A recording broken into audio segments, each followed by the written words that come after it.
Hello everyone, সবাই কেমন আছেন? আজকেও আমি আপনাদের মাঝে চলে এসেছি নতুন একটি রেসিপি নিয়ে। শালগম দিয়ে তেলাপিয়া মাছ রান্না। প্রথমে আমি শালগমগুলোকে ধুয়ে কেটে নিয়েছি ছোট ছোট করে। এখানে 4 পিস তেলাপিয়া মাছ নিয়েছি। মাছগুলোর মধ্যে পরিমাণ মতো মশলা দিয়ে ভেজে নেব। পরিমাণ মতো হলুদের গুঁড়া, পরিমাণ মতো লবণের গুঁড়া, পরিমাণ মতো মরিচের গুঁড়া দিয়ে ভালো করে মেখে নেব।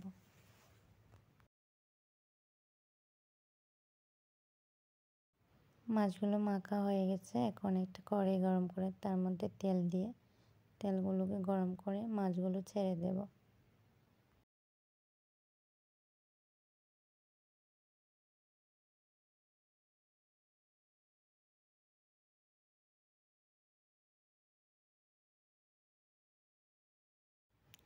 এক সাইড মাছের ভাজা হয়ে গেছে, এখন উল্টে নেব। উল্টে আরেক সাইড ভেজে নেব।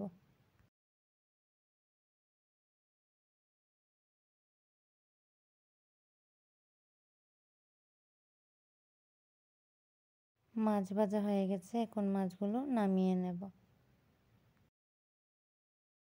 মাছ ভাজার পর যে তেলগুলো রয়েছে তার মধ্যে আমি শুকনো মরিচ ও পেঁয়াজ কুচি দিয়ে ভেজে নেব।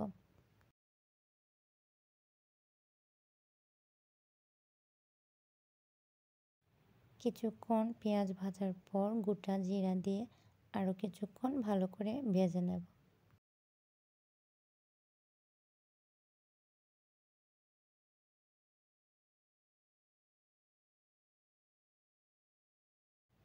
পেঁয়াজগুলো ভাজা হয়ে গেছে, লাল লাল হয়ে গেছে।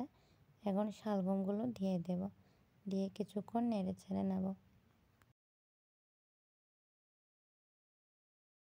কিছুক্ষণ নেড়ে ছেড়ে ভাজার পর এখন একে একে মশলাগুলো দিয়ে দেব। পরিমাণ মতো হলুদের গুঁড়া, পরিমাণ মতো মরিচের গুঁড়া, পরিমাণ মতো ধনের গুঁড়া, জিরে গুঁড়া ও নুন দিয়ে আরও কিছুক্ষণ নেড়ে ছেড়ে নেব।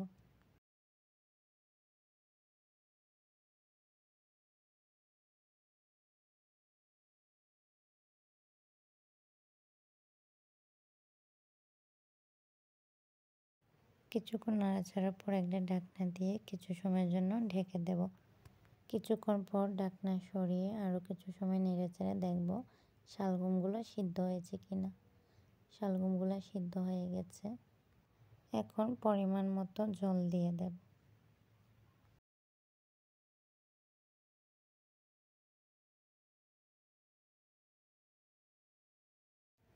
জল দিয়ে আরও কিছু সময় কষিয়ে নেব।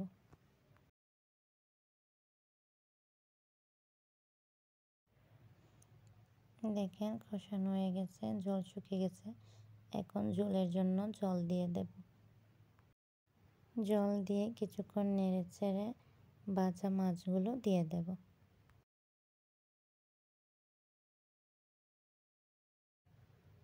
মাছগুলো দিয়ে আরও কিছু সময় নেড়ে চেড়ে একটা ঢাকনা দিয়ে ঢেকে দেব। কিছুক্ষণ পর ঢাকনা সরিয়ে কিছুক্ষণ নেড়ে চেড়ে নেব। আমার রান্নাটা হয়ে গেছে, দেখেন।